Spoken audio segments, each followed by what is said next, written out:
Welcome to the Financial Freedom Podcast, where we interview remarkable people and share strategies for mastering money and living a meaningful life. With your host, Grant Sabatier, creator of Millennial Money and author of Financial Freedom, a proven path to all the money you will ever need. This episode is brought to you by Topia, the free financial independence tracking app that I designed to help you accelerate your journey to financial freedom. To learn more, search for Topia in the App Store and on Google Play, or visit topia-app.com. That's topia-app.com. Everybody, welcome to the Financial Freedom Podcast. I'm Grant Sabatier, and very excited today to be joined by my good friend, Dr. Jordan Grumet, aka Doc G, who's released an incredible new book, Taking Stock, that we will get to in a minute. But before we get into that interview, I want to make a big announcement. I've reacquired Millennial Money from the Motley Fool after 20 months and selling it for many millions of dollars in a life-changing business exit. I got to be honest, the past 20 months, I've kind of been drifting a little bit. Certainly changed my life, changed my financial life. Any business owner having an exit of that size, it's going to be life-changing. But I felt a bit lost after selling off my identity, the person that I was for a number of years. And in fact, I contemplated for many months completely walking away from Grant at Millennial Money. I feel like I've said everything I pretty much wanted to say about money, my story. I'd written over 1 million words about money.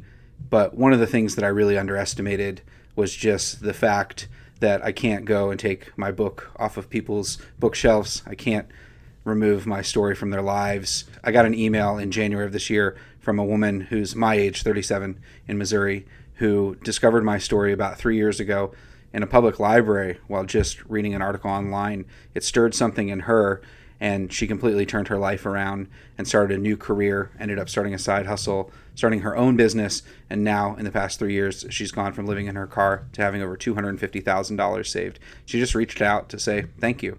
Random email, nothing else to it. And I realized at that moment that no matter how hard I wanted to run away from Grant at Millennial Money, this will always be a part of me. And in fact, it's something that I should embrace and support. And I can't even imagine how Grant in 2015, when he started millennialmoney.com anxiously in his Chicago loft apartment, would feel about how far this message and this opportunity has gone. Today, I have a new financial independence tracking app called Topia. I get to work with an amazing team building that. I have a website holding company with some of my best friends building personal finance websites and scaling them and selling them. And in addition to that, I've had the opportunity to meet pretty much all of my personal finance writing heroes and idols in person, and many of them now today I get to call my friends. I've just signed on to write my second book with Penguin Random House that's slated to come out in February of 2024, focused on my entrepreneurship journey and scaling and selling businesses. But I'm not going to talk about that today. I want to talk about one of my dear friends and another part of my mission and my heart and my passion, which is sharing the stories of others who have a unique perspective on money. Doc G and I have been friends for a couple of years. You probably know his podcast, the Earn and Invest podcast. You've probably read his blog, Diversify. Jordan and I have had a number of conversations through the years, and he actually sat down with me last fall to do an in-depth interview that you can find in my Financial Freedom in Uncertain Times course. But enough about me. I want to talk about his book, Taking Stock, a hospice doctor's advice on financial independence, building wealth, and living a regret-free life. I've been a big fan of Jordan's writing before I met him while reading his simple, short, pithy blog post about money and life when I discovered his blog. Jordan's voice really stuck out to me from the beginning as being both open and vulnerable. Jordan's heart and career has been focused on being a hospice doctor, which gives him intimate access to people as they're transitioning from this life. Very few people can write with the clarity and simplicity and weight that Jordan can. I encouraged him to think about writing a book about his experiences as a way to contribute to the financial independence and money book world. First time I recommended that he write a book, he basically, brushed me off and said, "Nah, man, don't really want to do that. It sounds like a lot of work. All my friends said it's a ton of work. You even told me that it's a ton of work." And I kept pushing on him. I don't know the exact timeline, but I know it was a number of conversations and a number of months. And I selfishly wanted to read his book, which is why I pushed so hard for him to write it. And since that time, I've had the opportunity to read a number of the manuscript versions, but this week is a very special week, and I'm excited, in addition to announcing that Millennial Money has been acquired.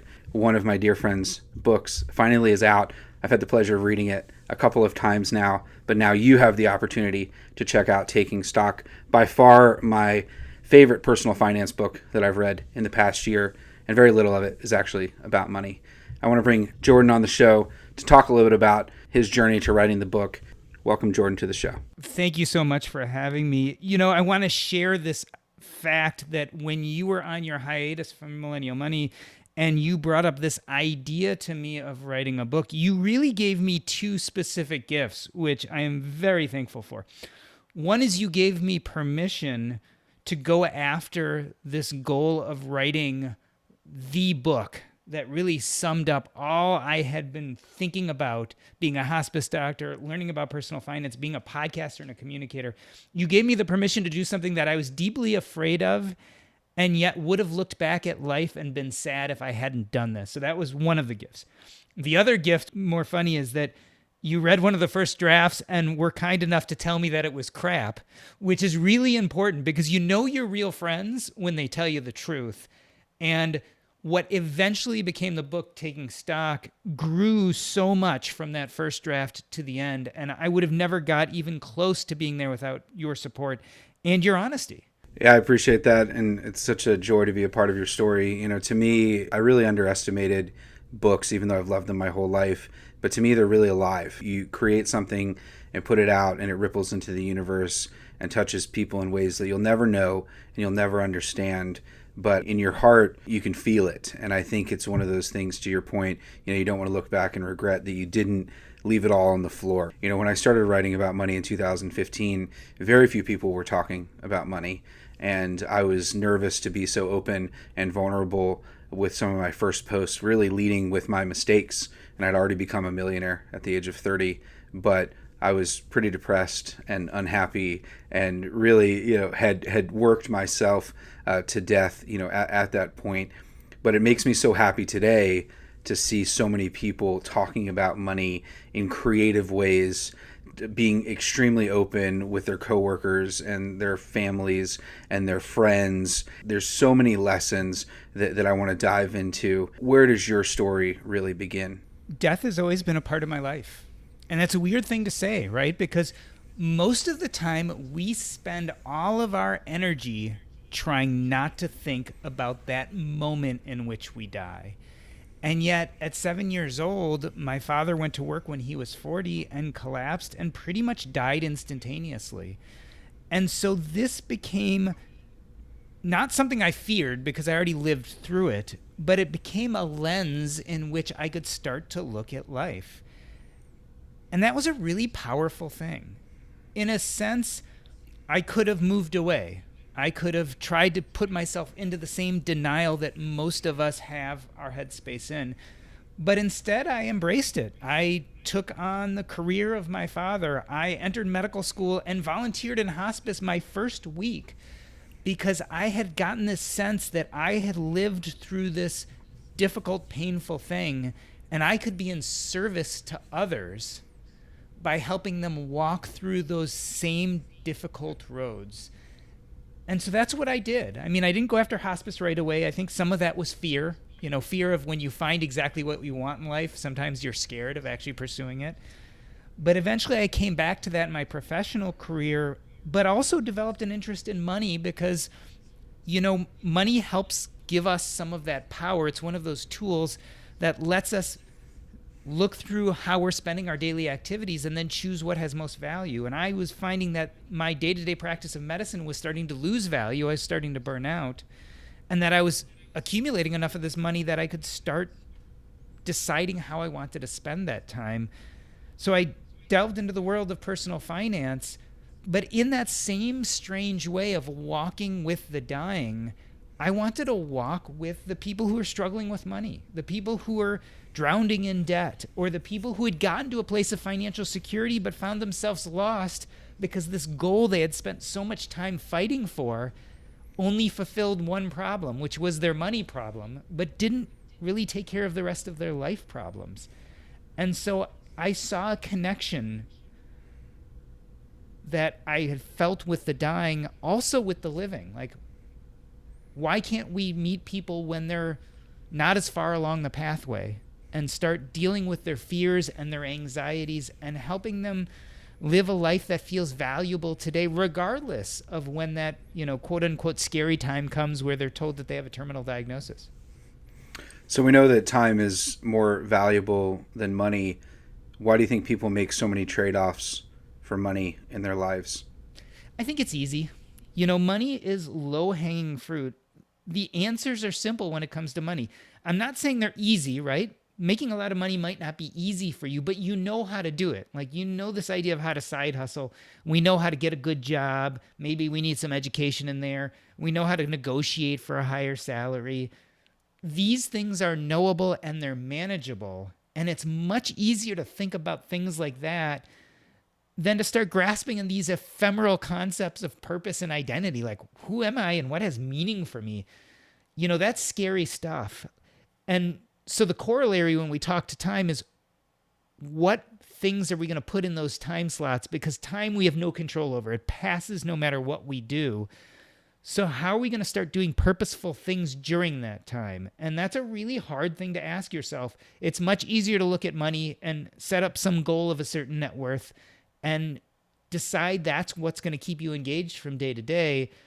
But it's somewhat of a false god, because I think we get there and find that we're no happier and sometimes a little more anxious because we didn't do some of that harder work.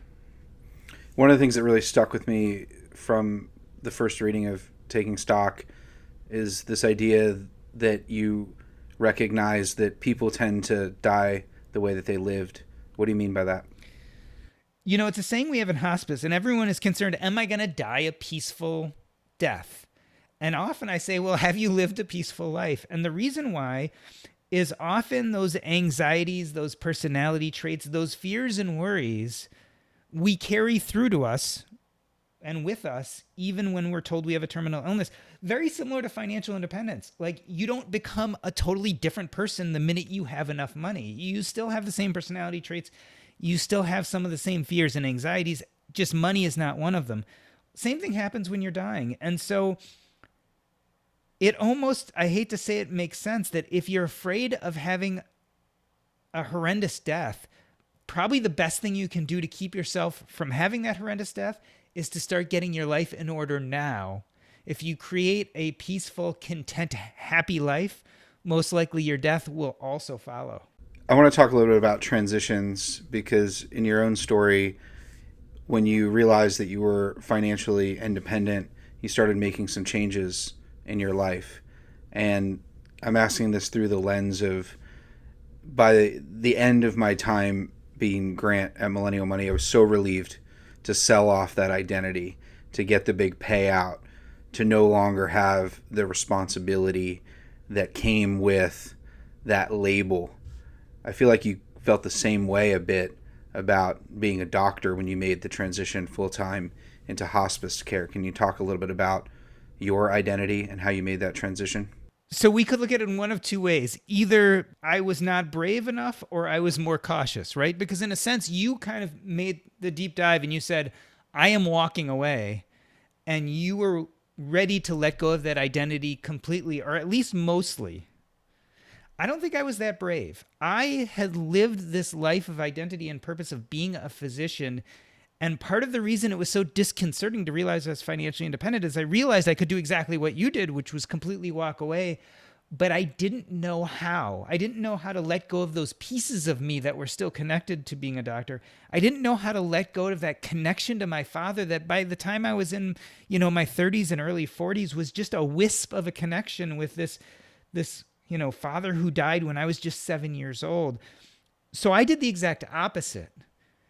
After having a panic attack and falling into a little bit of a depression, I said, I can't throw the baby out with the bathwater. It's too much, too significant. Instead, I started looking at my daily activities and saying, well, how can I gently start removing the friction in my life? So what is it about being a doctor that's really hard on you? Because obviously I'd fallen in love with the profession as a little kid. There was a lot of good still there and I could still help people. But you know what? I didn't need to be fighting with insurance companies, right? So I could move to a concierge practice where I didn't deal with insurance companies. That's something I could do. After that, I started saying, do I really need to be working nights and weekends? I could get rid of my practice and just do nursing home work and hospice work. Then I started getting phone calls from the nursing home at 2 a.m. Do I really need to be getting phone calls at 2 a.m? Well, then I can just do the hospice work. The point is I whittled down my job responsibilities until I found something that I would do even if I wasn't being paid for it, and that was hospice work. And here's where the beauty of that is. So I had kept that part of my identity that still fit, the thing that still felt very purposeful to me. But by getting rid of all those other things, I created a huge amount of space in my life. All of a sudden, that time wasn't being fulfilled by being a doctor. And in those time periods, I could then pursue openly and courageously, without any fear, doing new things, throwing myself out there, writing, podcasting, doing all this kind of stuff that maybe I was too afraid to do before. Maybe I kept on telling myself, well, you're a doctor. That's who you are. That's what you do for a living. All the rest of this is for fun. Well, by holding on to the hospice piece, I could still say you're a doctor. You're safe. You have identity here. But now let's explore other parts of your life. Let's be free to go do these things that maybe one day will start feeling much more purposeful than being a doctor. And indeed, I found that I became a communicator, a speaker, a writer, a blogger, a podcaster, and being a communicator started taking up more and more of my time until I was being a hospice doctor 10% of my time. And the other 90% of my time, my activities were filled with communicating. But I found that really gratifying. And I found that my day-to-day and moment-to-moment were so much more joyful than they had been 10 or 15 years ago, where I was slogging around every day, showing up to meetings, getting stressed about a busy schedule, not wanting to wake up on Monday morning, all those, things we talk about that we don't want to live a life like that. I was able to totally get rid of all that by changing my daily practices of what took up that precious time that I had. And so it was a slow process. It wasn't an immediate one, but that doing it slowly really helped me adjust. Yeah, I love that idea of subtracting at a rate that you're comfortable with. And this makes me think of this idea of freedom really only existing within limits. And I've thought a lot about that since reaching financial freedom and believing naively that freedom means unlimited choices and unlimited options all the time. But we know that, there's the paradox of choice, right? And we're often paralyzed when we can do anything at any time in any moment. And I really struggled with that after settling in, after selling Millennial Money. Is just, I can do anything and go anywhere, but, where do I want to go and what do I actually want to do? And I feel like it's less about identity, but who I already was and what I built upon, I found again. It's a process ultimately of rediscovery, but of setting limits. And I think that's an important thing as well. So can we talk a little bit about people that, were your patients? Can you share a story? I know there's a number of them, in the book. Can you share one of the stories that really touched you and impacted you, with the listeners? I think there are a few. The story you're talking about is Sam, who always had his bag packed. This was a gentleman who really spent most of his life doing things for other people, which was great, and worrying about money and worrying about life. And he really put on the back burner all sorts of things, including travel, which was very important to him.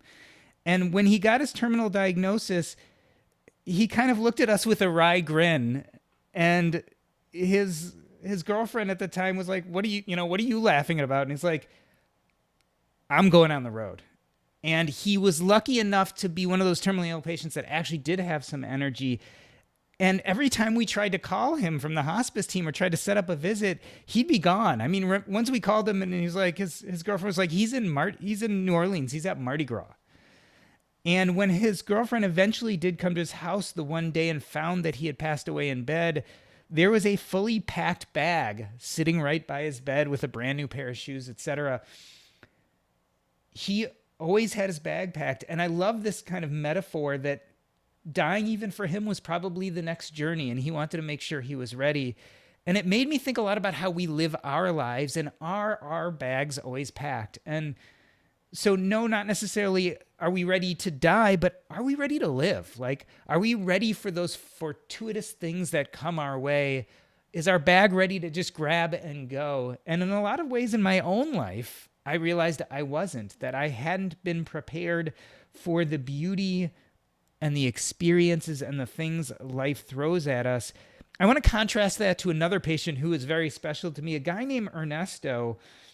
I had a patient who I took care of in his 40s, and he was dying of leukemia. But what we spent most of our time talking about is when he was in his 20s, he decided to leave work. Now think about this. You're in your 20s. This is prime money-making time. He had just got done with college.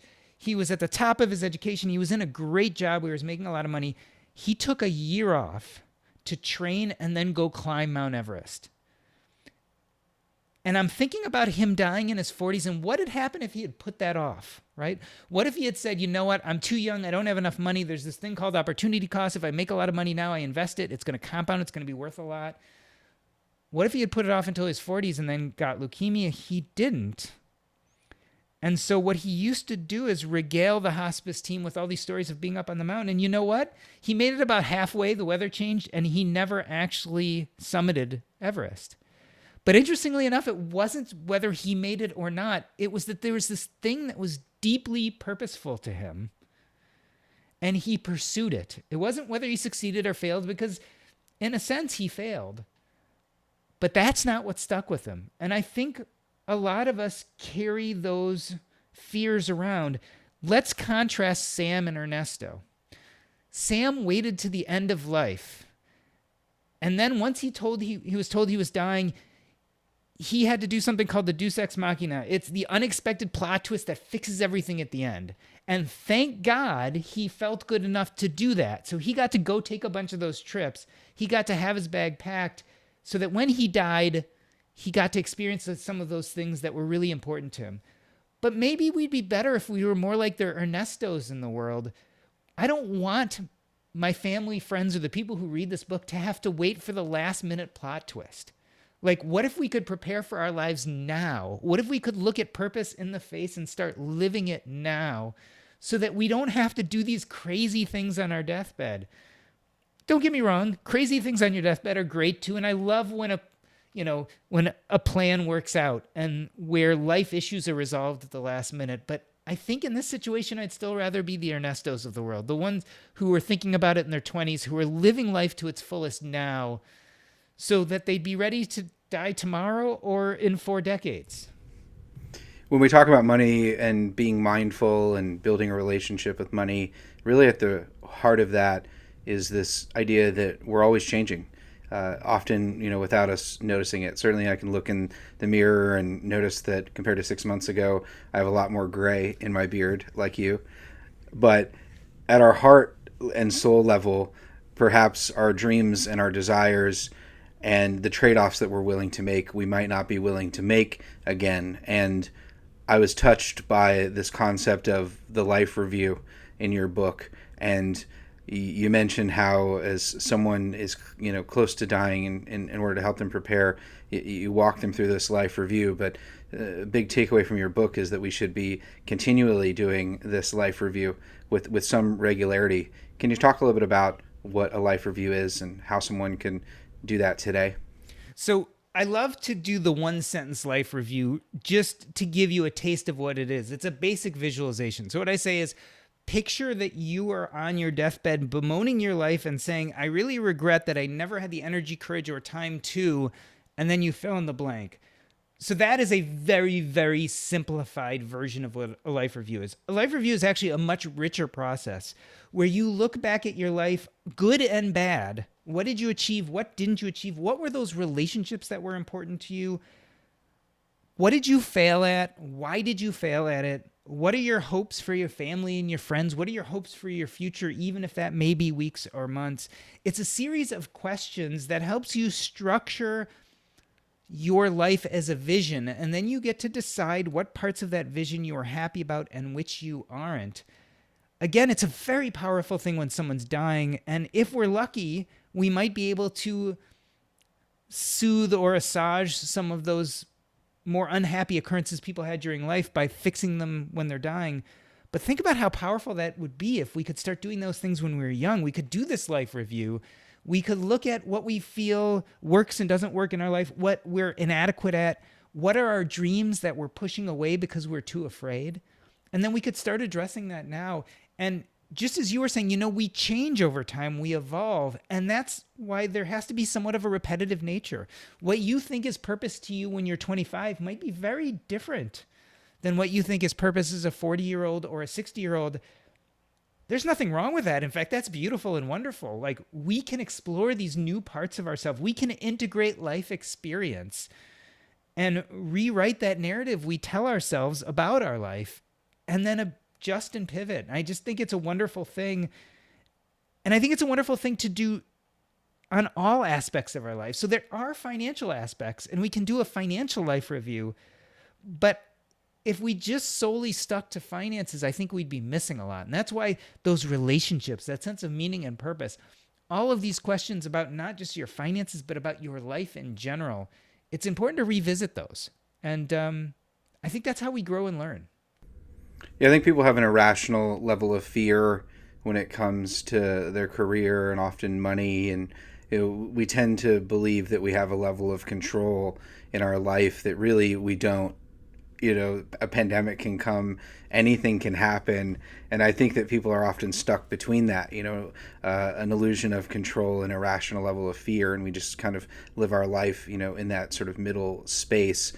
I wanted you to share a little bit, do people even talk about money when they're dying? Are they stressed about how much money they're going to leave to their heirs and leaving a legacy? Are they stressed about bills? What do they even think about money? Does it even come up? Certainly, there are some people who worry about money, specifically if there's very little, right? So they're worried about their day-to-day. Will I have a place to stay? Will I be able to afford my caregivers? Those kind of things.